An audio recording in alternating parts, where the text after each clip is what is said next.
התבודדות שם זה יום-יום, אבל אני גם שמח על זה. כי התבודדות זה משהו טוב, זה משמח את הנפש.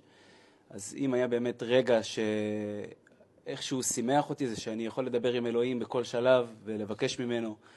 וגם בהזדמנות הזאת אני פה מול כולם, אני גם אגיד תודה לאלוהים, שבאמת כל רגע וכל שלב שביקשתי איזשהו סימן, שיגיד לי, אבא, תן לי איזה סימן קטן שהכל טוב, שהכל קורה, הוא נתן לי את הסימנים תמיד. אם זה 5 דקות אחרי ואם זה שעה אחרי, אז באמת תמיד הוא נתן לי איזשהו סימן. תן דוגמה. תן לכם דוגמה. אני שוכב ב5 לפנות בוקר, באיזו דירה שהייתי בה. ואני יושב שם, ואני מסתכל לשמיים, מסתכל לתקרה. ואני אומר, אבא, תן לי איזה סימן שהכל יהיה טוב, שהכל יהיה בסדר, שאני אחזור הביתה, מה קורה? ואני מסתכל שם על החבר ששומר עלינו, והוא רדום, עם רדיו.